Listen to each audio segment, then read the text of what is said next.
Hello everyone, welcome to all the class of physics by Dhakar sir. Due to some kind of problem, I can't upload the video. So आज अब start करते हैं बेटा lecture number 5 electrostatic जो अपना चल रहा है उसमें आज का टॉपिक है अपना कूलाम का नियम। ठीक है, तो मैंने आपको लास्ट वीडियो में ये बताया था कि जो अपने पास चार्जेस होते हैं, जब उन चार्जेस को अपन एक फिक्स डिस्टेंस पे रखते हैं तो ये क्या करते हैं बेटा, एक दूसरे पर फोर्स लगाते हैं। ये अपन बात पहले कर चुके हैं कि आवेशों के बीच में दो प्रकार का बल पाया जाता है। या तो वो जो आवेश होते हैं एक दूसरे को आकर्षित करते हैं, यदि आवेश होते हैं तो एक दूसरे को प्रतिकर्षित करते हैं। ठीक है, अगर आपके लाइक चार्जेस हैं, समान प्रकार के आवेश हैं तो वो प्रतिकर्षण करेंगे, और अगर विजातीय आवेश हैं तो वो आपके आकर्षण करेंगे। तो आज हमें यही कैलकुलेट करना है कि उनके बीच में जो ये बल लगता है आकर्षण का या प्रतिकर्षण का, उस बल का मान कितना होता है। ठीक है, तो ये बताया था आपका कूलाम ने, तो इसलिए इसे अपन इसको कूलाम का नियम भी कहते हैं। ठीक है, इसकी बात कहना चाहे पहले स्टेटमेंट की, तो स्टेटमेंट इसका ये कहता है बेटा कि कूलाम के नियम के अनुसार जो पहली दो शर्तें हैं वो ये जरूरी है कि दोनों जो आवेश हैं वो कैसे होने चाहिए, आपके बिंदुवत होने चाहिए। कैसे होने चाहिए बेटा, बिंदुवत आवेश, और दोनों कैसे होने चाहिए, आपके स्थिर होने चाहिए।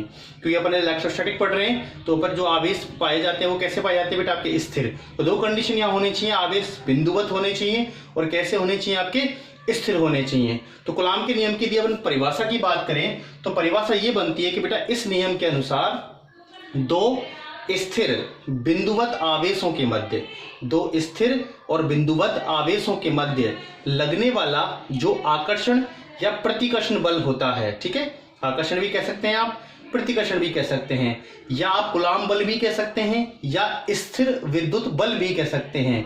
आपके तीन नामों में से आप कोई भी नाम यहां दे सकते हैं। कूलाम बल भी कह सकते हैं, आकर्षण या प्रतिकर्षण बल भी कह सकते हैं, या स्थिर विद्युत बल भी कह सकते हैं। ठीक है बेटा, तो इस नियम के अनुसार दो स्थिर बिंदुवत आवेशों के मध्य लगने वाला जो बल होता है वो उन दोनों आवेशों के परिमाणों के, परिमाण क्यों बोला है मैंने, प्लस का भी हो सकता है माइनस का भी हो सकता है, इसका मतलब आपको उनका मैग्नीट्यूड लेना है, परिमाण लेना है। दोनों आवेशों के परिमाणों के गुणनफल के समानुपाती एवं उनकी बीच की दूरी के वर्ग के व्युत्क्रमानुपाती होता है। ठीक है बेटा, चलो इसको ऊपर एक बार लिख लेते हैं। हाँ, तो बेटा ये आपका स्टेटमेंट है जिसको आप आराम से आप राइट डाउन कर सकते हो, याद कर सकते हो कि इस नियम के अनुसार दो स्थिर बिंदुवत आवेशों के मध्य लगने वाला कूलाम बल दोनों आवेशों के परिमाणों के गुणनफल के समानुपाती तथा उनके मध्य की दूरी के वर्ग के व्युत्क्रमानुपाती होता है, तथा एक इंपॉर्टेंट चीज, तथा दोनों आवेशों को मिलाने वाली रेखा के अनुदिश ही कार्य करता है। ठीक है बेटा, तो एक एक चीज के पॉइंट को अपन समझते हैं। सबसे पहली बात तो कि बिंदुवत वर्ड क्या होता है, अपन बिंदुवत चीज क्या समझते हैं। तो देखो एग्जांपल में सपोज करो यहां पर मैंने कोई भी एक वस्तु ली और एक वस्तु मैंने यहां पे ली, इसकी मान लीजिए त्रिज्या है आपकी 1 मीटर और इसकी भी त्रिज्या है आपकी 1 मीटर। ये अपन ने क्या लिया, इसकी त्रिज्या ली बेटा 1 मीटर और 1 मीटर सेंटर से त्रिज्या, और सेंटर से सेंटर जो इसकी डिस्टेंस है वो अपन ने मान लीजिए 2 मीटर। सेंटर से सेंटर डिस्टेंस 2 मीटर, नहीं तो इसको 3 मीटर मान लीजिए आप, है ना। ये आपकी खुद की त्रिज्या इसकी 1 मीटर है, इसकी भी 1 मीटर है, और यहाँ पर केंद्र से केंद्र तक की जो त्रिज्या है या दूरी है वो आपकी 3 मीटर है। तो अब ये मैं कहूँगा आपको कि इस दूरी की तुलना में क्या इस खुद की त्रिज्या को अपन नगण्य मान सकते हैं क्या बेटा। तो इस 1 मीटर को 3 मीटर के कंपेयर में नगण्य माना नहीं जा सकता है। जिस कंडीशन में आपका नगण्य नहीं माना जा सकता है तो इसे आप बिंदु आवेश नहीं कह सकते हैं। अगर सपोज करो मैं ये कह दूं कि इसकी जो त्रिज्या है वो है आपकी 0.5 सेंटीमीटर, इसकी भी त्रिज्या है 0.5 सेंटीमीटर, तो अब अपन 0.5 सेंटीमीटर के कंपैरिजन में, क्योंकि 3 मीटर डिस्टेंस क्या है, बहुत ज्यादा, दैट इज 300 सेंटीमीटर, और ये है आपकी बेटा मात्र 0.5 सेंटीमीटर, इसको अपन नगण्य मान सकते हैं। तो ऐसे आवेश को कहेंगे अपन बिंदु आवेश। ठीक है, मतलब ऐसा आवेश जिसकी खुद की विमा को उनके बीच की दूरी की तुलना में नगण्य माना जा सके, तो ऐसे आवेशों को क्या कहते हैं बेटा, अपन बिंदु आवेश कहते हैं। तो कूलॉम के नियम के लिए जो ये आवेश है वो कैसा होना चाहिए बेटा, आपका बिंदुवत होना चाहिए। ये आपकी पहली शर्त है, ठीक है। अब ये बिंदुवत आवेश हो गए, तो आप देखो ये बल का मान निकालते हैं कि जो बल है इस बल का मान आपका कितना आएगा। देखो कैलकुलेशन करते हैं अपन। तो ये अपन ने पहला आवेश लिया, ये अपन ने दूसरा आवेश लिया, ठीक है। सपोज करो ये आवेश का Q1 मान है और इस आवेश का Q2। ये मान आपके प्लस में भी हो सकते हैं, माइनस में भी हो सकते हैं। हमें तो परिमाण लेना है, तो यहाँ पर आपकी ऐसी कोई दिक्कत नहीं है आपको। यहाँ से सेंटर जो डिस्टेंस है वो कितनी बेटा, आपकी R है। तो अकॉर्डिंग टू लॉ को अपन चेंज नहीं कर सकते हैं। वो कैसा होता है बेटा, सेल्फ प्रूव्ड होता है। तो यहाँ पर जैसा कह रखा है अपन वैसे लेना पड़ेगा। पहला कह रहा है बेटा कि जो बल लगेगा वो दोनों आवेश, एक तो Q1 है और दूसरा आपका Q2 है, इनको आप परिमाण में डाल सकते हो, क्योंकि प्लस का होगा तो आपको प्लस लेना पड़ेगा, माइनस का है तो भी प्लस लेना पड़ेगा। तो दोनों आवेशों के परिमाणों के गुणनफल के समानुपाती। ये तो पहली इक्वेशन कह रही है आपकी। और दूसरी इक्वेशन क्या कह रही है बेटा, जो बीच की दूरी है R, इसके क्या होगा, वर्ग के व्युत्क्रमानुपाती। ये सेकंड इक्वेशन। इन दोनों को कंबाइन करते हैं from equation first and second. तो क्या बन जाएगा बेटा, force directly proportional Q1 Q2 और अपॉन में क्या बन जाएगा बेटा, ये R²।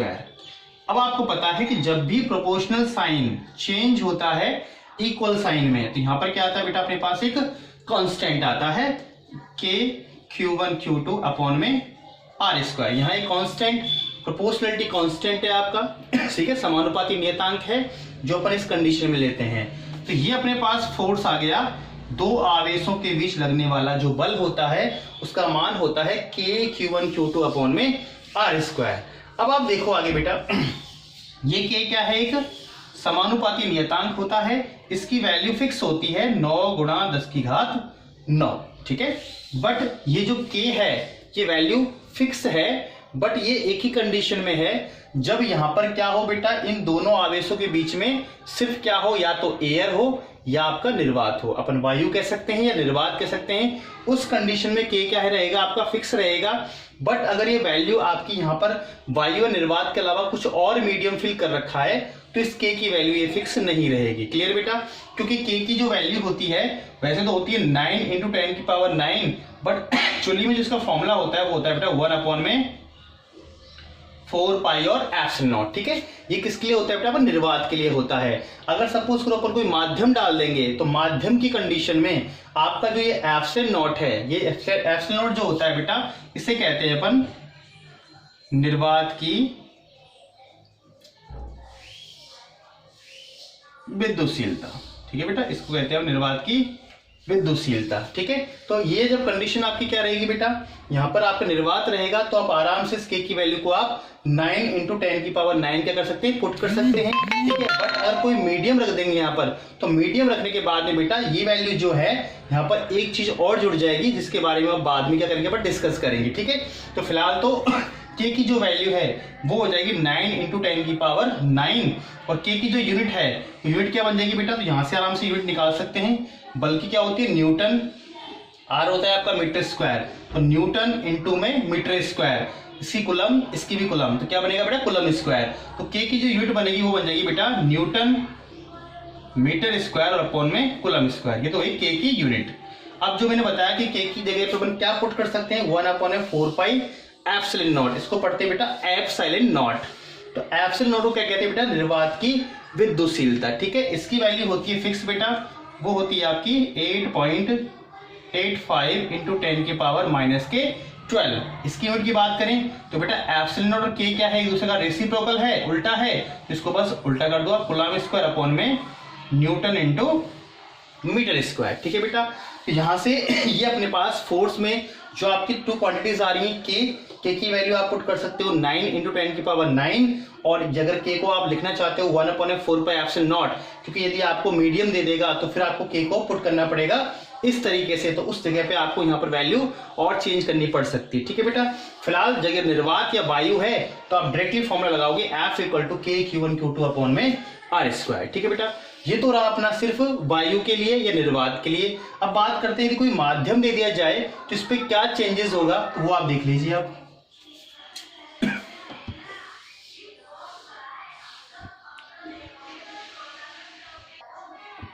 हाँ स्टूडेंट्स, तो मैंने बताया था यदि निर्वात होगा तो के की वैल्यू कितनी होती है बेटा, 1/4πε0। बट यदि अपन कहते हैं बेटा कोई भी माध्यम फिल कर रखा है, मतलब निर्वात या वायु के अलावा कुछ भी हो सकता है, आपका कांच डाल सकते हो, आप वाटर डाल सकते हो, आप एबोनाइट डाल सकते हो, आप कुछ भी डाल सकते हैं आप बीच में, तो फिर ये के की वैल्यू जो है वो कितनी बन जाएगी, 1/4πε। वेयर एप्सिलॉन को बोलते हैं बेटा अपन माध्यम की विद्युतशीलता। जैसे एप्सिलॉन नॉट था वो थी निर्वात या वायु की, वैसे एप्सिलॉन हो जाएगी आपकी माध्यम की विद्युतशीलता। उस कंडीशन में आप के की वैल्यू 9 × 10⁹ पुट नहीं कर सकते हैं। वो वैल्यू केवल एक ही कंडीशन में रहेगी जब आपका निर्वात रहेगा। क्लियर बेटा? इसलिए अपन के को यहाँ प्रोपोर्शनलिटी कांस्टेंट कहते हैं, समानुपाती नियतांक कहते हैं, बट इसकी वैल्यू फिक्स नहीं होती है। इसकी वैल्यू आपकी मीडियम के अकॉर्डिंग क्या हो जाएगी बेटा, चेंज हो जाएगी। क्लियर? तो इसलिए ये जो फॉर्मूला है उस कंडीशन में क्या हो जाएगा बेटा, 1/4πε Q1 Q2 और अपॉन में R²।